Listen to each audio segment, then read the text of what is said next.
Je viens d'avoir la sélection de l'As d'Or là, c'est pas mal hein, cette année. L'As d'Or? Tu sais, moi les films pour adultes, c'est pas trop mon truc. Hein. Tu connais pas l'As d'Or? Bon, écoute, on va tourner une vidéo parce que là, c'est pas possible.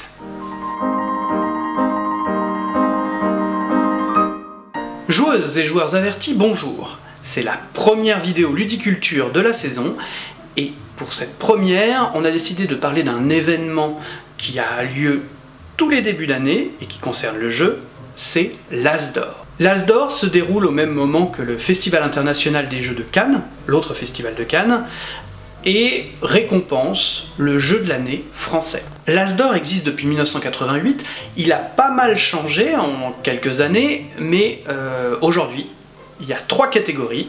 La catégorie tout public, qui est la catégorie reine, la catégorie enfant et la catégorie expert.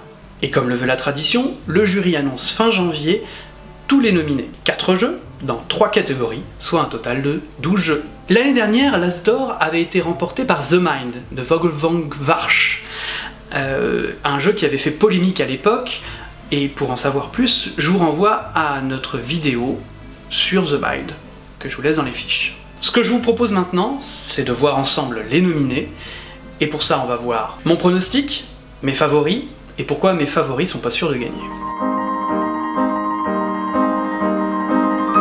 Alors, les nominés tout public sont Fiesta de los Muertos d'Antonin Bocara, édité par Old Chap. Littleton d'Aya Taguchi et Shun Taguchi, édité par Yellow. Oriflamme d'Adrien et Axel Essling, édité par Studio H. Draftosaurus de Corentin Lebras, Théo Rivière, Antoine Boza et Ludovic Maublanc, édité par Ankama. Alors ça a beau être la catégorie reine, c'est les jeux que je connais le moins, mais je peux quand même vous en parler. Déjà, Fiesta de los Muertos, c'est un jeu d'ambiance qui mélange jeu de devinette façon Time's Up et jeu du téléphone.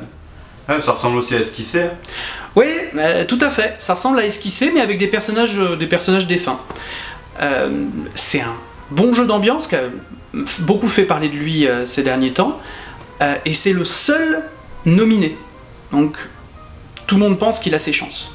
D'autant que l'éditeur est français. Littleton, ça fait partie de ces jeux de la nouvelle scène asiatique. Donc là, c'est 2 japonais. Des jeux minimalistes et très bien pensé. Littleton fait pas exception. C'est un jeu d'approche, un jeu de découverte du placement d'ouvriers. Très très bon jeu et qui a toute sa place dans cette sélection. Oriflamme, c'est un peu la surprise de la sélection. C'est un jeu de bluff où on a des personnages qu'on va poser face cachée et les autres vont devoir deviner quel personnage on a posé. Ce qui est étrange, c'est que c'est un jeu qui est plutôt, même s'il est simple, qui est plutôt pensé pour un public expert. C'est-à-dire que la première partie, on s'embrouille, il y a une courbe de progression, c'est un jeu qui nécessite du temps pour être maîtrisé.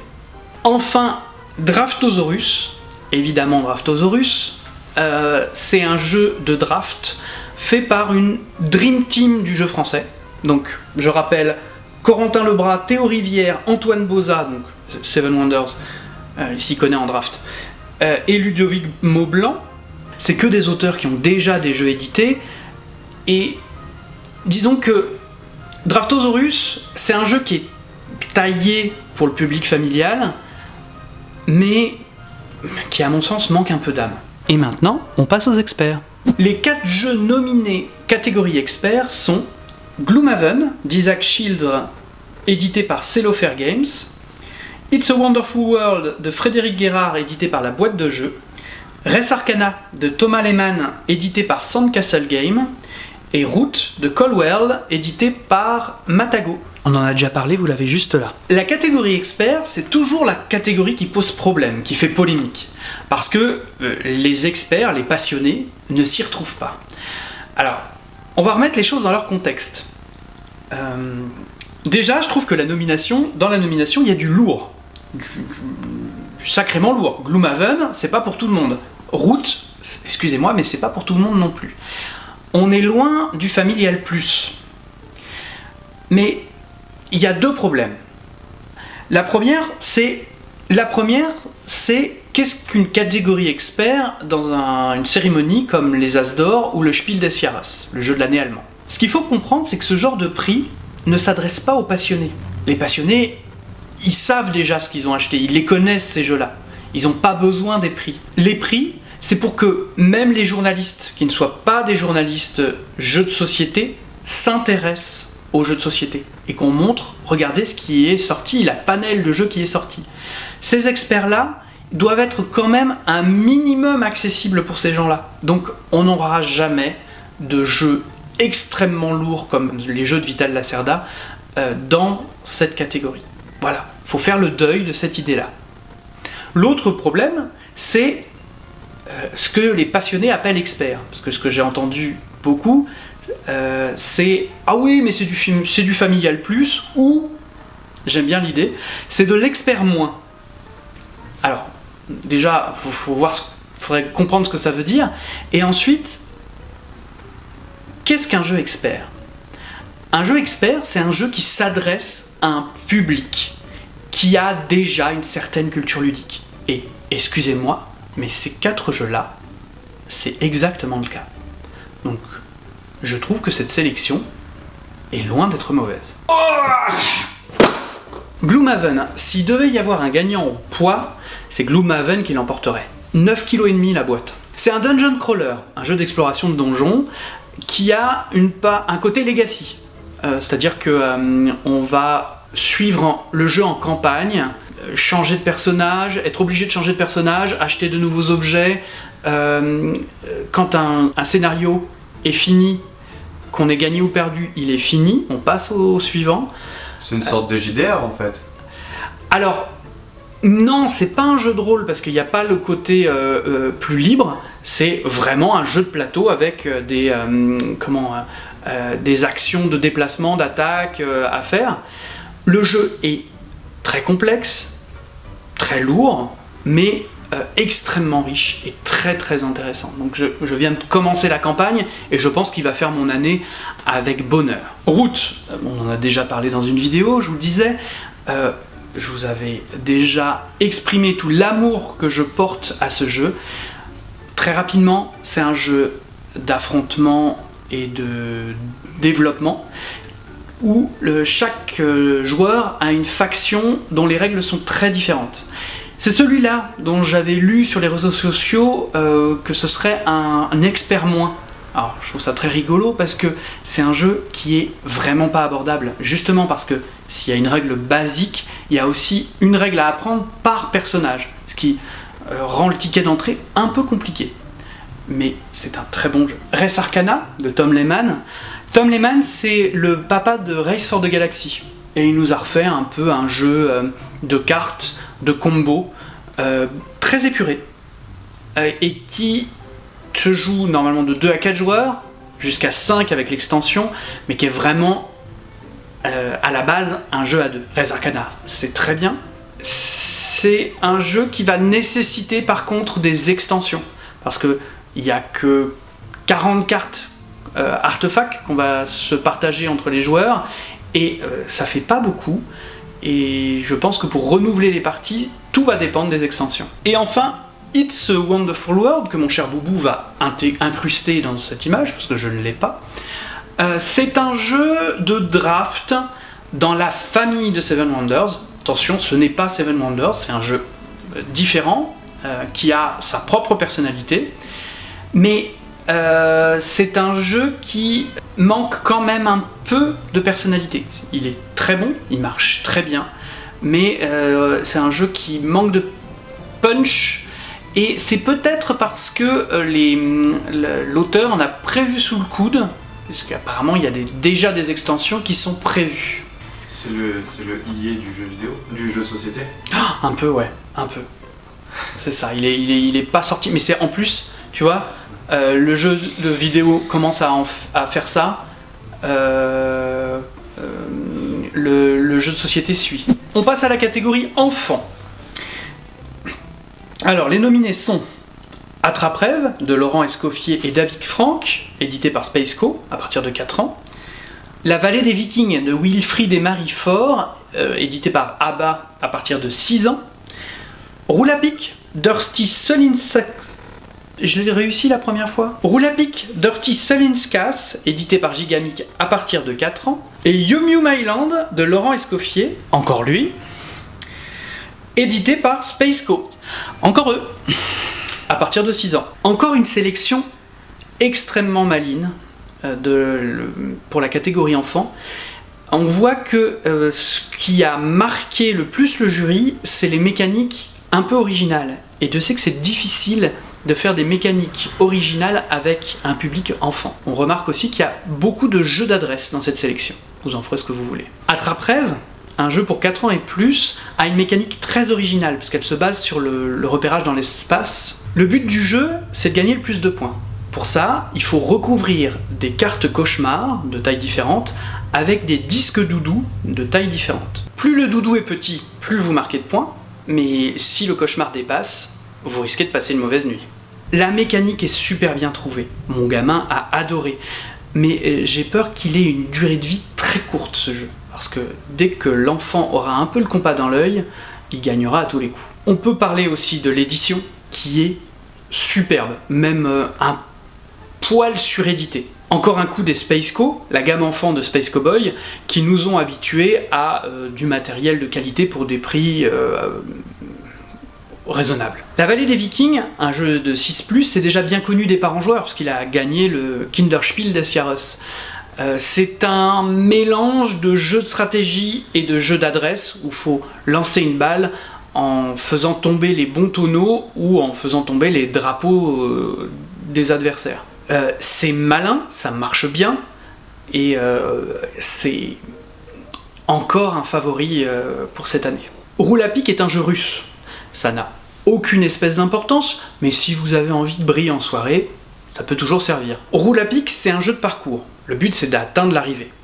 Pour ça, on a une balle, genre balle de tennis, on lance la balle, il y a des éléments qui vont s'accrocher à la balle et qui vont nous dire de combien de cases on avance.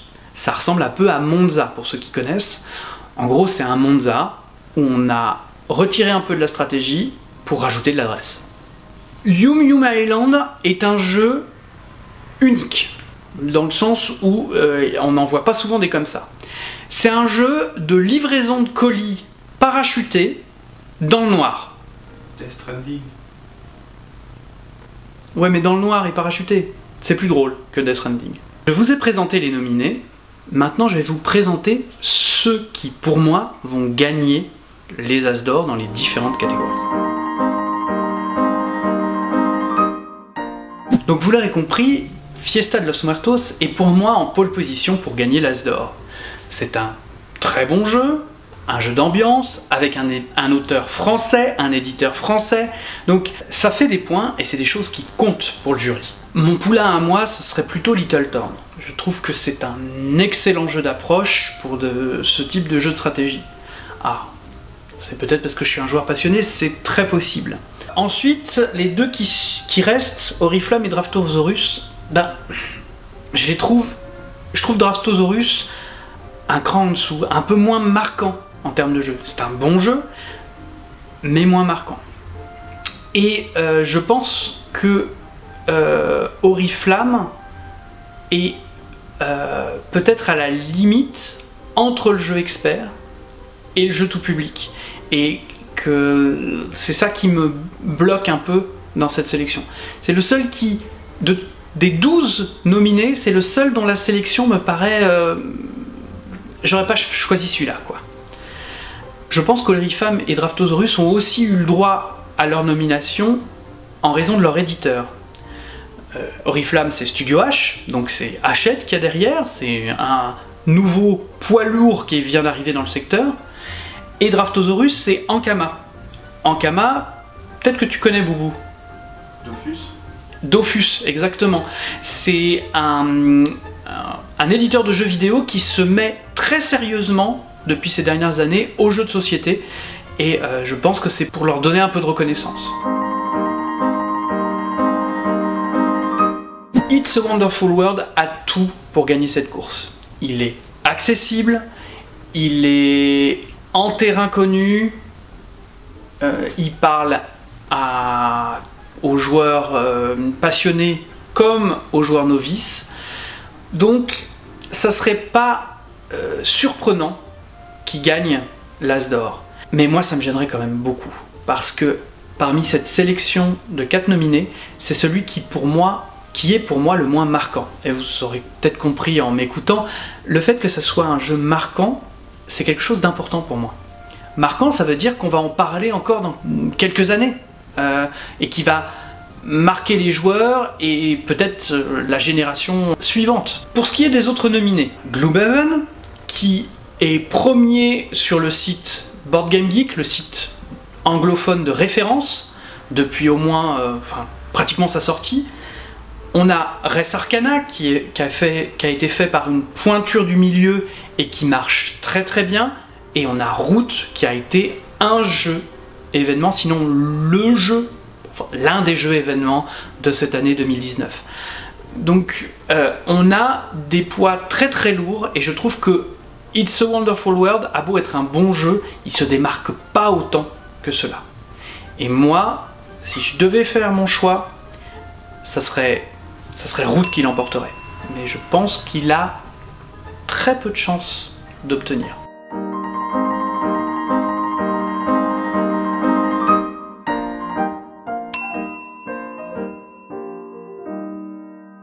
Pourquoi roule à pique? Oui, le choix peut paraître étonnant, tant il se démarque pas tellement des autres nominés. Et justement, il n'y a pas tellement de jeux qui se démarquent cette année dans la catégorie enfant. Et je pense à 2018, où Gigamic avait été nominé dans les 3 catégories et était reparti bredouille. Et je me demande si le jury, pour faire plaisir à cet éditeur français important, ne va pas lui remettre son prix cette année. Si c'est moi qui devais choisir, je pense que je choisirais La Vallée des Vikings, sans surprise. Il a déjà gagné le Kinderspiel, il a déjà été reconnu par le milieu, et je trouve que c'est un très bon jeu.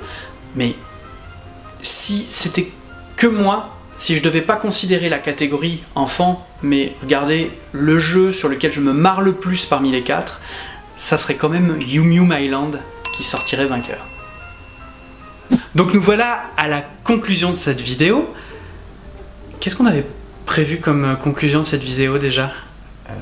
Je sais plus. Donc, nous voilà à la conclusion de cette vidéo. N'hésitez pas à lâcher un pouce bleu, à dire tout le bien que vous pensez de nous dans les commentaires et sur les réseaux sociaux, à nous suivre sur les réseaux sociaux, à vous abonner et à activer la cloche, et donnez-nous votre pronostic sur le gagnant de l'As d'or. Ah, et n'hésitez pas à vous cultiver et à jouer, parce que comme c'est la même chose, vous gagnerez du temps. Salut!